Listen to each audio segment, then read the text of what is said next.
My name is Cooper, and this talk is called Your Cell Phone is Covered in Spiders. And this is because after I'm done here, I hope you'll be looking at your cell phone as if it were covered in spiders or cockroaches or whatever other bug you don't like. So how many of you in here have an iPhone? Oh wait, better bring the house lights back up. Just real quick for that. All right, how many of you in here have an iPhone? Okay, like 2 or 3. How many of you have a BlackBerry? Oh, a couple more. How about, I don't know, Windows Mobile? Palm OS? All right. Android? Yeah, okay. So this talk is mostly going to be about Android, but... So we're becoming increasingly dependent on mobile devices, and we're storing more and more data on them. Pictures, videos, contact lists, a record of anywhere you've ever been, and if you watched Steve Rombaum's talk earlier today, a record of basically everything you've ever done. And you have about as many gadgets as this guy does, all on your phone, social graphs, all sorts of interesting things. And as the amount of data that we're storing increases, the amount of complexity on the platform increases. The phone now is obviously a much more complicated beast than it was even 5 years ago. And as the complexity increases, the desirability of it as a target increases, and the number of vulnerabilities in the platform increase. So it's really a perfect storm. And there are a lot of vulnerabilities in mobile devices. So what sort of threat models are we talking about? Random attacks, like malicious applications, which usually aren't really targeting anybody, but just trying to set up botnets, but not targeting anybody in particular. Stolen and lost phones. This happens a lot. It's a little piece of hardware that's in your pocket, easy to lose. There's also targeted attacks from law enforcement, if you're a person of interest, or corporate espionage, or personal enemies, if you have a jilted ex-lover. And then there's attacks that are somewhere in between, which are things like signal interception, intercepting, man-in-the-middling essentially your phone calls or your data, or your phone company doing essentially the same thing. So some things to keep in mind before we start this talk. If somebody gets physical access to your phone, you should assume that your phone can and will be compromised. And if you assume anything less, I feel like I'm doing you wrong. Because honestly, it probably will. The phone is a lot like a laptop. Once a person has physical access to it, there's really no limit to the things they can do. You should also, you're best off assuming that your phone will be compromised at some point. There's a lot of attack vectors, and if you think of your phone as a device that will be compromised, then you'll store less sensitive data on it. Or you'll store that data better, encrypted, for example, and that's really what I want. So security is a journey, not a destination, though, and we're never going to have perfect security. But the goal is not to have perfect security. The goal is to put up more hurdles to make it harder for the attacker. The magic equation here is that the time and energy and resources needed to compromise you need to be greater than the determination of your attacker. So if your threat model is the NSA, that's a lot. But if your threat model is a random person on the street, it's not so much. And just because there are so many threats doesn't mean that you shouldn't take security seriously. There's a lot of things that you can still do. So burner phones, real quick. You all know what a burner is? Burner is a feature phone, or the Nokia brick phone, something that plays Snake. These have no encryption. They're trivial to perform forensics on, trivial to extract data from, always closed source, and they don't even have a screen lock oftentimes. The one thing they are good for is if you go buy a disposable mobile phone, it's not actually connected to you. If you pay in cash and blah, blah, blah. So that's a slight advantage. If you use it once or twice and throw it away, it could be argued that that's more secure. But you don't get things like encrypted conversations or encrypted text messages. So the iPhone, for the 3 of you that raised your hand. The bad is it's closed source, and it's a walled garden. Micah and then Parker, I think, from the EFF, just wrote a really great blog article about Apple's walled garden. And there's not much in the way of security apps from what I could tell. Again, I don't own an iPhone, so I could be wrong here. But from what I've seen, and the default screen lock is piss poor. A 4-digit number is easily guessed, especially since most people choose things like 1234 and 1111. And the same smudge attacks that I'll talk later also work against the iPhone. A couple encryption tools that it does have aren't free or open source, so of course we shouldn't trust them. And it does have full disk encryption, but the keys are stored on the phone, and so it's a fairly trivial matter for a forensic analyst or anybody with Google research skills to figure out how to get that and decrypt your hard drive. The good things about it, you can enable a stronger screen lock on the Apple phone. You can actually enable a full text screen lock, and you can set it so that if you enter the screen lock wrong 10 times, it wipes the phone. So there's that. You can have stronger. There's off-the-record chat, which is chat secure, and that works with any other OTR client like Pigeon or Jibberbot. There's private GSM, which is encrypted voice over IP, and that seems like a pretty good solution for that.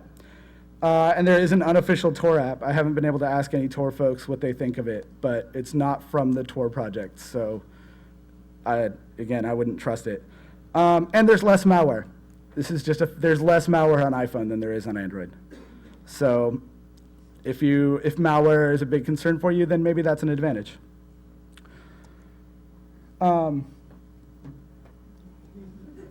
Excuse me. Android, in my opinion, is the best phone for security. It's open source. There's lots of security tools, lots of encryption tools. There's strong screen locks. And there's amazing organizations behind Android, like the Guardian Project and formerly WhisperSys. And so, yeah, I really think it's the best phone. But let's talk about threat models again. So currently in California and many other states, an arresting officer can search your phone if it doesn't have a password lock on it, or if he can get your password from you. They can rifle through your phone. This was decided in the People versus Diaz case. He can rifle through your phone, or he or she can rifle through your phone and use any incriminating evidence against you or against other people. This has been tested in a few states and has held. It's been tested in a couple of other states like Ohio and lost. So in Ohio, for example, you cannot search a detainee's phone. And currently in New York, case law hasn't been tested yet, as far as I know. So what are law enforcement investigators looking for? And this is really in the case of forensics or just an officer on the street and you're in a situation where you're being detained. They're looking for subscriber and equipment identifiers, the unique ID that's on your phone, your list of contacts, appointment calendars, photos, maps, where you've been, what you're doing, your text messages, anything that could possibly be incriminating. But none of you are storing anything incriminating on your phones, right? So, yeah. So the forensic methods that they use are basically the general forensic technique is to make, for those of you that don't know, is to make a pristine dump of the memory of your phone. And this can be accomplished in a couple of ways with software forensics tools, by first recovering the screen lock through various methods, either by a phone being on with Android Debug Bridge turned on, or by booting into recovery mode. And if both of those fail, there's something called JTAG interface, which stands for Joint Test Action Group. And this is a standard in all CPUs that allows you to take apart the phone and solder this little device to it, and it lets you create a dump of the memory. This is possibly a destructive act, so it's possible that it could be ruled that made the evidence forensically invalid, but it's possible that it could be. Anyway, so those are the forensic methods. So what are the solutions here? One is having a strong screen lock and a short timeout so that your screen lock is almost always on by the time an officer gets to you so that they can't just rifle through your phone. Also, turning off USB debugging is super important. If you have USB debugging on, anybody with physical access to your phone has root on your phone, if you have root on your phone. And if not, then they can use a root exploit that you would use to root your phone and root your phone. Turning USB debugging off makes forensics a lot harder. A lot of the forensics analysis documents that I read, a lot of presentations from the FBI that I read, said they were like, if the person has root and USB debugging turned on, then it's a piece of cake. If not, use a JTAG. So turn USB debugging off. It's a great way to make forensics a lot harder. And obviously, don't tell them your password. You don't have to tell a law enforcement officer anything other than your name and address, I think. Is that even if it's rooted too? If it's rooted and you turn off the debugger, does that help? If it's rooted and you turn off the debugger, the problem then is recovery mods. Because recovery mods can then be used to access the whole of your phone as root unless you have part of it encrypted. Which is why I said earlier, if somebody does get physical access to your phone, you should consider it compromised. Not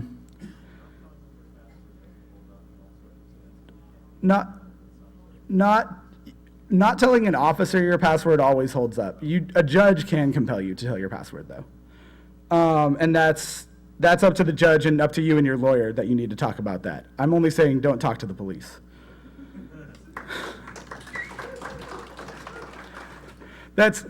Yeah. Really, in all cases, yeah. Don't talk to the police.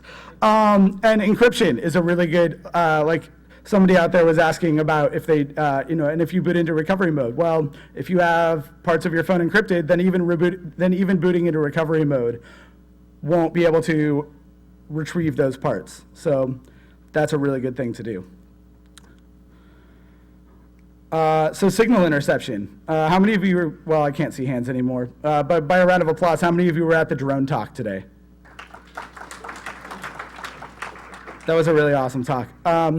So you obviously heard about all the crazy ways that signal interception can happen with little crazy flying planes. And you can even build that yourself with something called USRP in the GNU radio. You can build your own GSM tower for, your own GSM backpack, essentially, for less than $1,000. In addition to drones, there's also companies that offer this as a service to law enforcement agents, and maybe to people that aren't law enforcement agents as well. I don't know. And often cellular companies will just provide wiretaps and location data, especially location data and who was at a certain cell site without even a warrant. So what can we do about this? One thing we can do is make encrypted phone calls using encrypted voice over IP or the ZRTP protocol. We can also use encrypted text messages. TextSecure is a good project for that. Or you can just talk in person. That's it. Leave your phone at home, leave it on, turn on the shower, and go for a walk. That's a great way to have a conversation. When they think you're high-tech, go low-tech. Johnny Mnemonic? No? Okay. I've gotten so much applause this talk. It's awesome. So screen lock. There's 4 types of screen lock on Android. There's face unlock. There's pattern, PIN, and password. Does anybody here use the face unlock? Okay, good. It's the worst. Your phone can be unlocked with a picture of you. You can, or now I think they fixed it, so you have to blink. I'm sure nobody can figure out a way around that. Yeah. And then you have an existential crisis. It's not good. The pattern is not really much better. Grease from your fingers leaves a trail of the pattern on the screen oftentimes.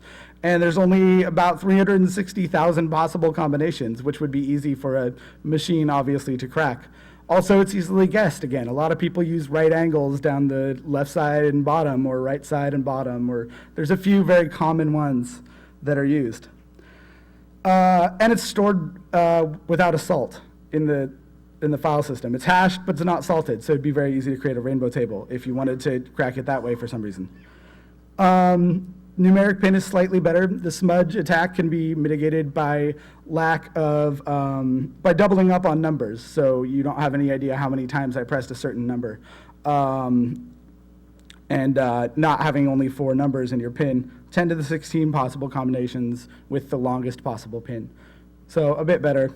And then of course password has using every possible character and a 16-character password, about 10 to the 30 combinations. So that's a lot. With only the upper, lower, and numeric, you have about 839 quadrillion possible passwords, which I don't have any sources for these numbers other than that I swear to God I actually calculated this. So your mileage may vary, but it would take a desktop about 647,000 days to crack. Or with a strong computer, a bit less than 100. Or with an NSA computer, probably like a day. So. Those are also stored hashed, but they're also stored salted, and they're stored in your data partition. So choose a strong password and set a password lock. That's my advice.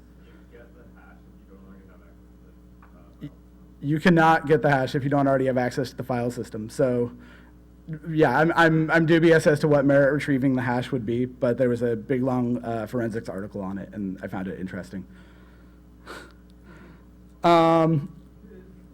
And so, if an attacker can circumvent your lock screen without having to guess your password, of course, having a strong password is useless. So the ways to do that, again, are physical access to a rooted phone with USB debugging turned on, recovery mods. Again, if you boot into Clockwork mod, and I don't know about the stock recovery mod, if this works too.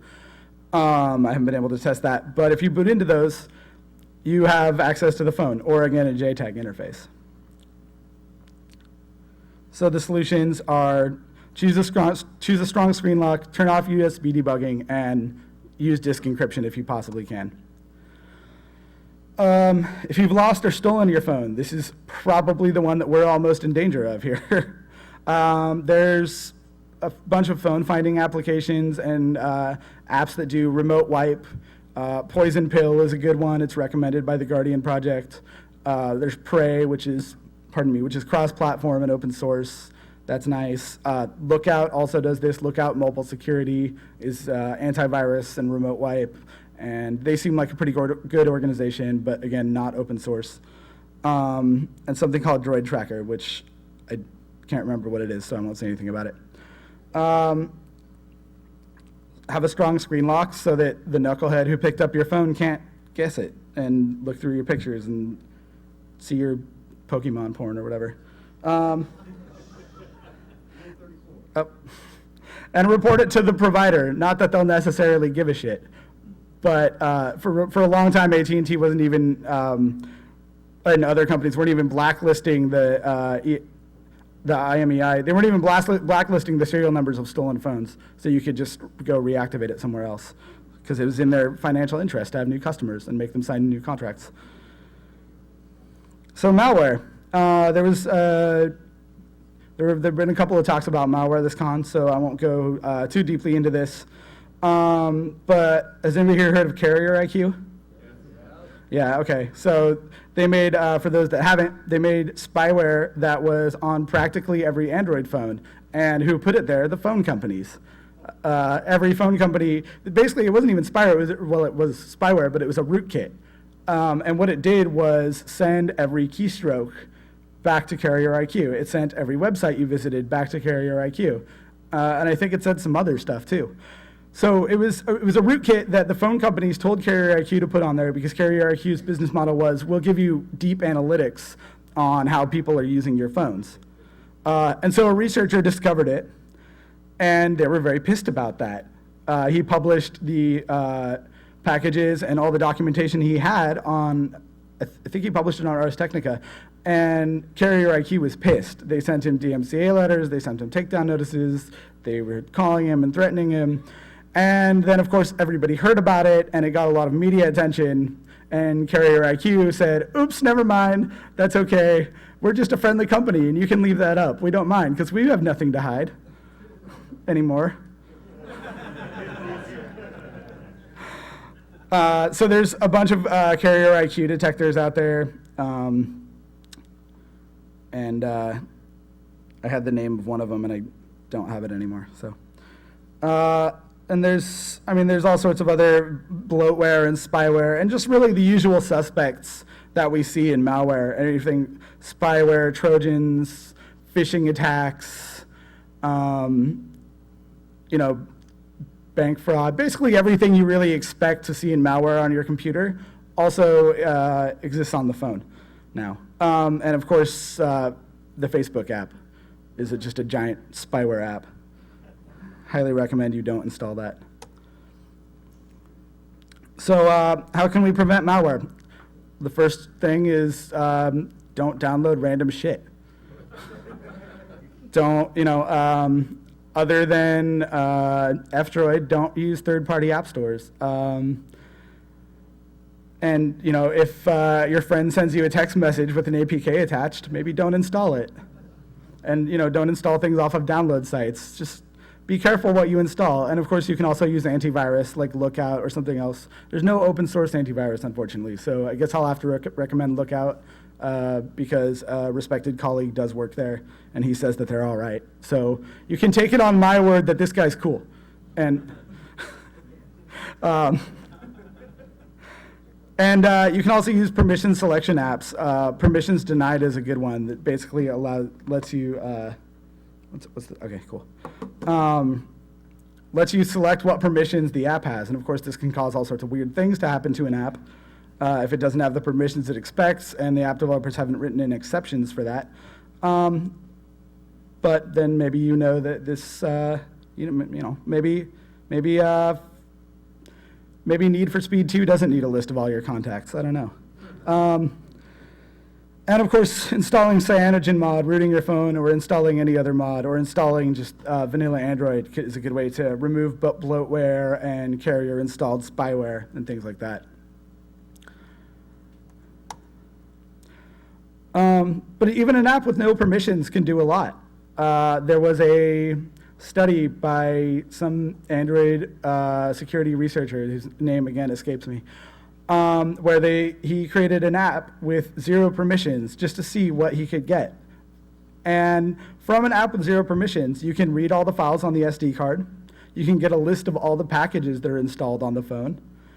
You can access if any application files that have poorly set permissions or world readable permissions. You can read those, or if they're world writable, you can write to them. And this is more common than you'd expect. You can read GSM IDs and SIM vendor IDs.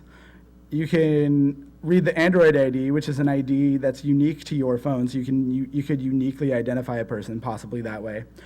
And you can call home with all this information by opening up a browser and sending a GET request to a page, all with 0 permissions. So you can really do a lot with nothing here. How does the GET request work without internet access? You don't need internet access permission to open up a browser intent with a URL. So you're just opening up a browser and passing it a URL, and hopefully the person doesn't notice that a browser is opening, or you put porn on there so they don't care. or games. Exactly. So, yeah. And other attacks that are unique to the phone. If you have an NFC chip reader. I just discovered this today and was really freaked out. An NFC chip can open up a browser without asking you.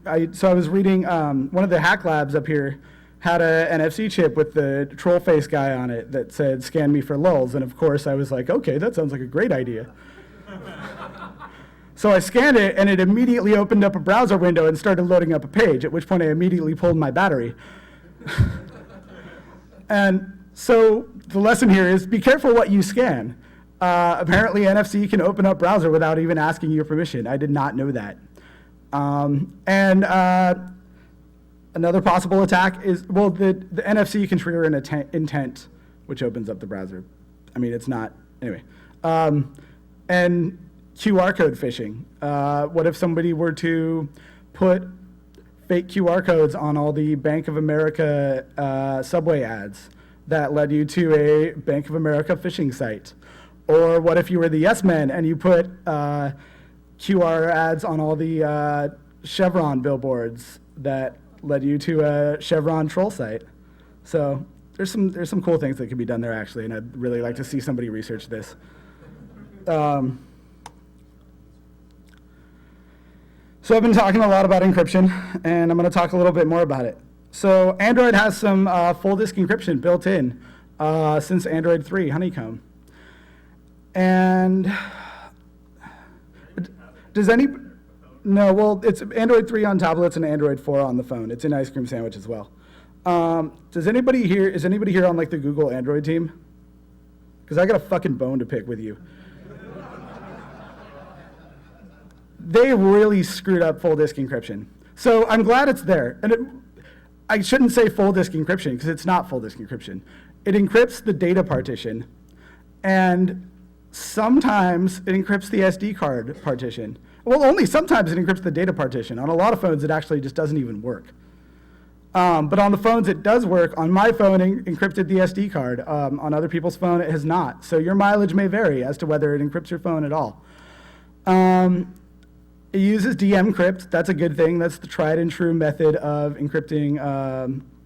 It's part of the encryption process for a Linux hard drive. So we know that this is cryptographically secure. But the worst part is that it uses your lock screen as the encryption key. It uses your lock screen password as the encryption key. So you either have a really complicated lock screen or a really shitty hard disk encryption password. It's not a good balance. Nobody wants to pull out their phone and then sit there for a minute entering their lock screen password. But also, if you have a 4-digit PIN for your disk encryption, well, you might as well not even have disk encryption. So what are some other options? Well, there was a Whisper Core until Twitter bought it, and now there's no more such thing as Whisper Core. TrueCrypt, there's a TrueCrypt container application called Kryptonite, which will create and read and write to TrueCrypt containers. So you could use that on your SD card, but not on your file system. And there's also Lux Manager, which uses Lux, which can create Lux containers, which Lux is the other part of the system that does hard disk encryption for Linux. Excuse me a sec. And so Lux can also be used to encrypt your SD card. And there's something called IO Cipher. This is, again, being written by the Guardian Project. It's for devs. It's still in alpha. But basically what it does is it allows you to create an encrypted virtual file system for your app. So your app gets its own file system, and it's stored completely encrypted with a password that the user has to enter. And then when the app is done, the file system goes back to being encrypted. So even if you don't have full disk encryption, you can at least encrypt the space that your app runs in. So that's going to be pretty cool. And what about call encryption? OSTN is a project by ostel.me. These are a bunch of people that have been doing a lot of really cool work in the in the encryption and Android security field. So it stands for Open Secure Source or Standards Telephony Network. And it uses ZRTP, which is a protocol that Phil Zimmerman, the inventor of PGP, invented. And it's a protocol for end-to-end encryption of voice over IP. The goal of OSTN is to have a federated network with no central authority, very similar to Jabber.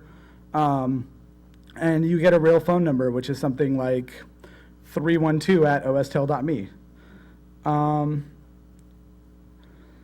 And they have a client based off of CSIP Simple, which is the gold standard for voice over IP for Android. It's open source, and it's great.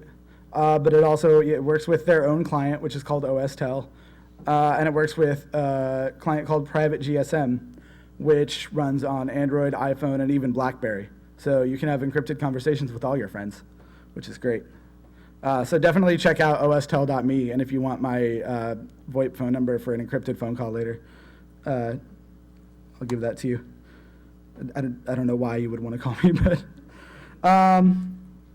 what about other encryption? Jibberbot is fantastic. Everybody knows what. Okay, does anybody not know what off-the-record chat is? Not in the sense of Google not logging it, but actually encrypted OTR. Okay, good. So Jibberbot is the OTR application for Android. It's fantastic. You should definitely install it. APG is the PGP application for Android. I don't feel great about having PGP private keys stored on my phone, but there are some solutions to that, like having a master key and only storing a temporary key on your phone. There's Orbot and OrWeb, which are not encryption, but anonymity. This is Tor for Android. Orbot is the Tor software on Android, and then OrWeb is Tor browser. Android has OpenVPN, so you can have your data partition, or sorry, not your data partition. You can have your 3G connection, or 4G, encrypted all the time, going over a virtual private network, which is really nice and worth doing, except it makes it slower, and most people's data most of the time is already pretty slow, especially here for some reason. And something to keep in mind is that OpenVPN encrypts your data connection, but it doesn't encrypt your voice connection. So this is not a replacement for using OSTel or ZRTP. Somebody could still intercept your phone call or drop you down to 2G and intercept your phone call that way. There's Note Cipher, which is based off of SQL Cipher, which is a library written to store encrypted SQLite databases. And then there's Text Secure, which was written by WhisperSys, but is the only project that survived out of there, which is now open source, and it's end-to-end encrypted text messaging in a fashion similar to OTR. And there's CryptoCat, which is multi-party chat. And this is an alpha. It's in alpha right now for Android. It's still kind of buggy, but on the web it's awesome, and I'm sure it'll get awesome on Android too. Did anybody go to the CryptoCat talk this morning? Yeah, that guy was rad. So some other useful apps. What time? Okay, all right. DuckDuckGo is an alternative search provider. I don't know, their results probably aren't as good as Google, but they say they don't log your IP address, and they definitely don't bubble your search results. So they just show the same results to everybody, which is kind of nice. There's KeePass, which is a great password storage software that runs on pretty much every platform there is. There's Adaway, this thing is cool. It's like AdBlock Plus, but for your entire phone. So it'll block ads for every application you have. And how it does this is by putting a bunch of entries in your host's file. But it is open source, and you can go look at that host's file and make sure that they're not doing anything shady. There's F-Droid. F-Droid is great. F-Droid is an alternative Android market. It's the only one I recommend you use. They have only open source software, either with the GPL or Apache or other open source licenses. And you can set up your own repositories, much like Debian. So F-Droid is really great. I try to install as much software off of it as possible. It's not always up to date with the Play Store, but that's okay. Sometimes we sacrifice usability. Obscuracam is an app that lets you blur out people's faces in pictures or videos, blur them or even redact them entirely. So if you're at a protest or or if you're taking pictures of somebody where they're doing something illegal, you can blur out their faces. And then even if somebody, like a law enforcement agent, does see those pictures, there's nothing really incriminating there. There is incriminating things, but they'll have a much harder time actually prosecuting somebody for that. CA Cert Manager lets you revoke or install new root certificates or old root certificates if you don't want to trust GoDaddy and their SSL certificate, for example. You can remove that. There's Firefox. IP tables log is pretty great.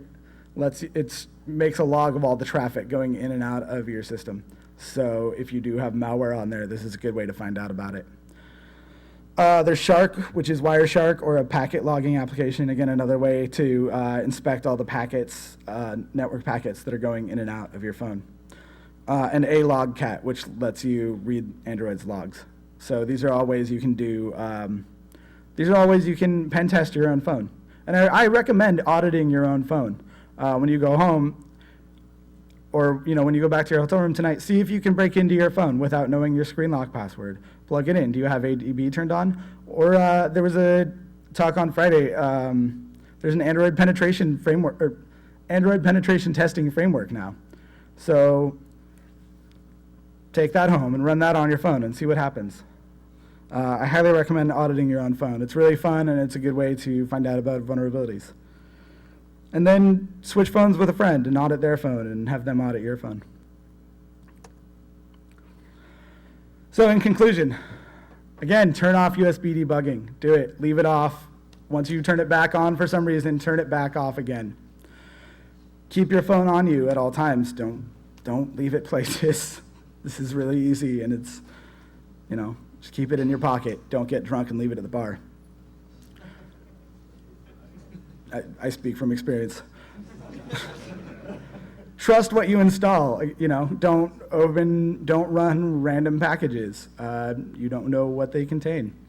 Open source is awesome. If you can read the source code, or if you have a friend that can assure you that the source code is okay, then that's awesome, and you'll be much more secure. I honestly do recommend rooting and installing CyanogenMod. There are some downsides to rooting in that it's possible for somebody to get root access to your phone. But I think that the advantages far outweigh the downsides in the types of encryption apps you can install and the number of other really awesome features you can get from a rooted phone. And having CyanogenMod is really nice. Use a stronger screen lock, audit your phone, and encrypt everything you possibly can, because encryption is your last and strongest line of defense here. So that's it. This presentation is online. It's on GitHub. This is a QR code that I swear goes to GitHub. I don't know why you wouldn't believe me, sir. We've known each other for years. I put some resources on there and other things. Unless I had found an O-Day for QR codes, it really is safe to scan this. I could. That's true. Maybe my presentation is a rootkit. It is a PDF file. So run this PDF file. It's fine. It says spiders. Will it cover it with spiders? That would be awesome. That'd be telling too much. So yeah, thanks a lot. What was that? Oh. Yeah, thanks a lot. Again, my name is Cooper. These are ways you can get in contact with me on Twitter or on Jabber. My OTR and PGP keys are there. And we can sign keys later if you want. And one more thing before I go to questions. All the way back. I'm a co-organizer of an event called Hack Meet, which is an unconference that we do, we're trying to do every year in San Francisco. The next one is happening October 19th through 21st. And you can go to hackmeet.org to find out more information. And it's really cool. It's an unconference, and we talk about a lot of things that are interesting to hackers and activists. We do it at the Noisebridge Hackerspace in San Francisco. So I definitely recommend you check it out and maybe submit a talk or just come hang out and learn some cool stuff and meet some people. So thank you very much for coming out. I'll take some questions, I guess. I guess we can turn up the, yeah.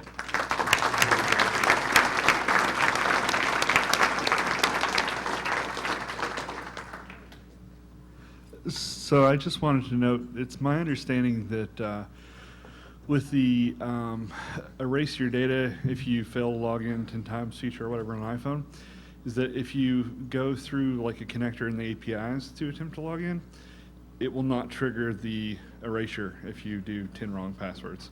So you can just blitz it and within 2 hours crack any 4-digit PIN. I mean, if that's right, then I don't know anything about that really. So yeah, that's good to know. And again, it's just another nail in the coffin for iPhone, really. Yeah. Two questions. One is, what might be a way to deactivate the microphone? Either detect that some app has it open or block it from being open? Turn off take the battery out. I mean, honestly, say somebody has a rootkit on your phone, and that could inject into any libraries that you would be using to detect the microphone being turned on and override that. So honestly, I think the only way that I can guarantee you that your microphone is not on is if you take the battery out of your phone. Okay. And then you mentioned that the encryption is based on your password. So if you change the password, do you actually sit there while it unencrypts everything and re-encrypts everything? No. So the way it actually works is your password is the key for the key. storage container. Yeah, it's the key for the key. It's a key for a That's- storage. okay. Okay. So I'll explain it in a little more detail though. So your password is actually a key for a storage container which stores the actual full disk encryption key. So if you do change your screen lock password, it's actually a really quick process because it's only re-encrypting a very small file. But another caveat about encryption is that once you do encrypt your phone, you can't go back. You can't unencrypt it. That would defeat the purpose. So if you want to upgrade or reinstall your OS, you do have to wipe everything. I mean, it can probably do over-the-air update. I don't know. Does anybody know if it can do over-the-air updates while still having an encrypted drive? I don't know about that, so your mileage may vary there. Do you have any information about hardware forensic devices like the data slurpers and other things that you can connect to the phone to download all this data automatically that claim they can work around a lot of these restrictions? I mean, I think that they work. I don't. If I had to guess, I would say that they probably work around a lot of these restrictions in the same ways that attackers would, just in automated ways. So they'll probably try to reboot into recovery mode or see if you have ADB turned on. That would be my guess.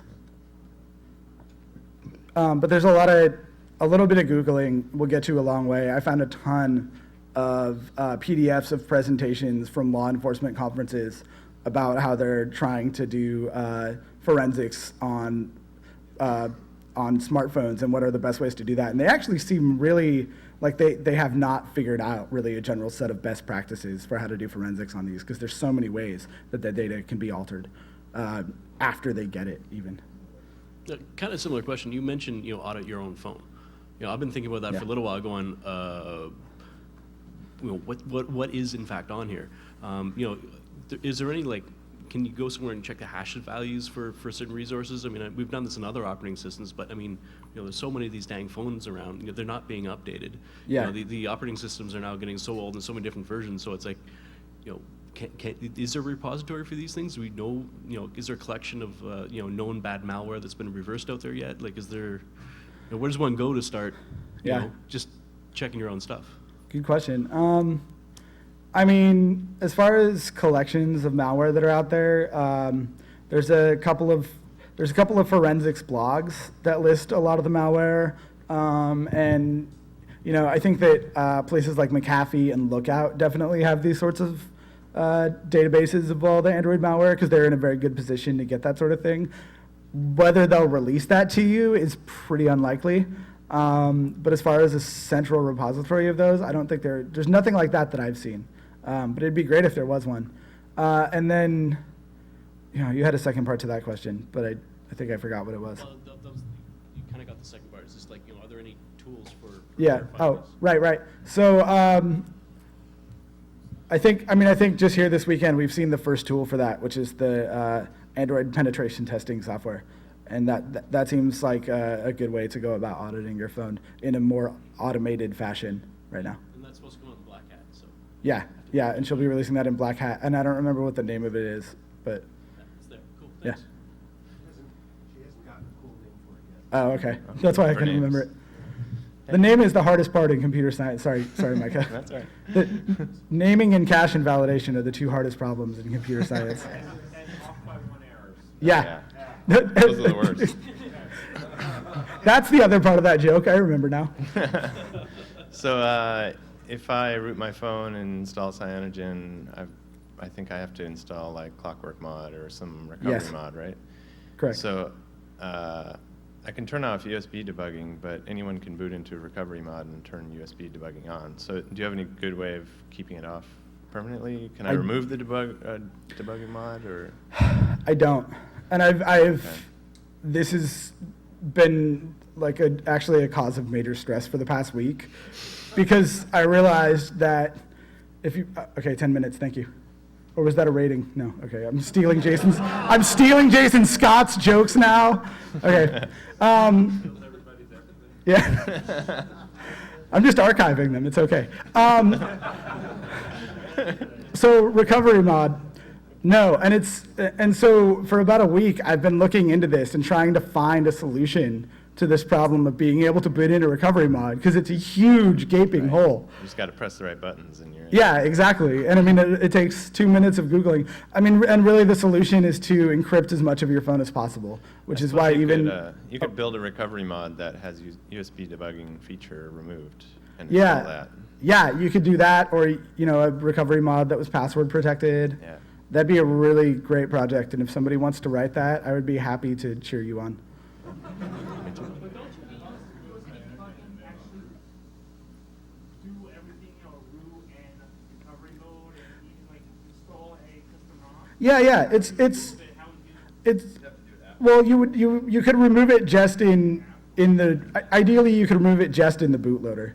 The question was, you need USB debugging to do cool things like root your phone and develop Android applications and stuff. And yeah, I mean, if you removed it entirely, then yeah, you wouldn't be able to do that. So I think the goal would be just to remove it from the bootloader and not remove it entirely. They don't lock the bootloader.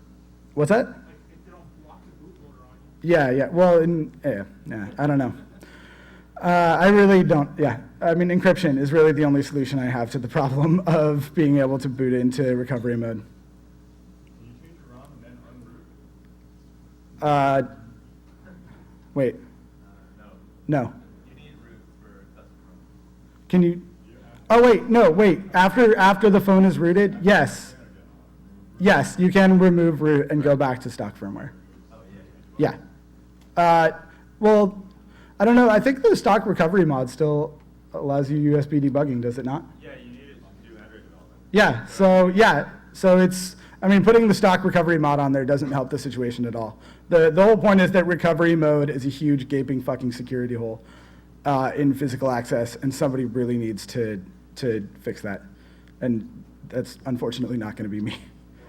I think you could also do a hardened SU binary or remove that. And Cyanogen's been talking about, enabling it just for certain things or turning that off. But because it's that lethal combination of ADB plus Right. SU. Yeah. Anyway, I just want to pitch the Open Secure Standard Source Telephony Network talk tomorrow at 5. The really cool thing about Austin is it's all about you running your own instances of the server, so your own telephone box. So we have like a 12-step script to run your own instance of FreeSwitch ready to go. So we don't even want you to use the austel.me site. We want 100 secure switches to bloom. So please come tomorrow at 5 to learn how to do that. Thanks for coming, man. Thank you for doing this talk. It was great. Thanks for doing it so we could sit in the back and drink beer. Yeah. It was awesome. Any other questions? Oh, One yeah. more. Yeah. How much time do I have left? Time guy? Sorry, I don't know your name. 5. Okay. So, in your experience, besides Carrier IQ, which is probably on a lot of phones, are there anything from Google that is tracking your location, text calls? I anything mean, like that? all of it. I mean, you opt in on your phone to be tracked by Google. Now, is that when you log in with your Gmail account? Like, oh, I want my Gmail logged in. Yes, Now, if you don't yes. provide Gmail, If you don't have, If you never do it, yeah, I went looking for the file, it's empty. yeah. If you don't install, if you root and install Cyanogen and don't install Google Apps, the phone is not phoning home to Google. So you can remove Google from your Google phone. And I encourage that. I don't do it myself, but I encourage you to do it. So my question was about any security hole implications of the system update process. And in particular, let's say you get some phone. Yeah. How do you know if you're getting an update from the carrier, from the manufacturer of the phone, or directly from Google in the case of Google Experience phone? Right. I mean, I can't tell you whether those packages are signed or not. So I don't know if. I mean, yeah, I don't know that you can. I mean, like oftentimes, I mean, like I think that there's been cases where like Microsoft Patch Tuesday has been compromised with like weird patches. And I'm sure that the same thing could happen with over-the-air updates.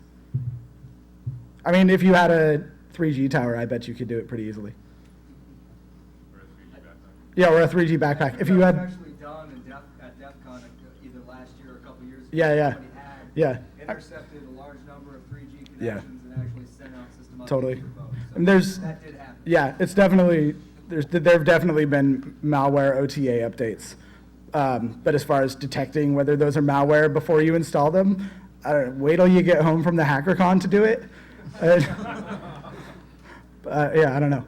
So can you remove the DigiNotar certificates that are on the Android phone?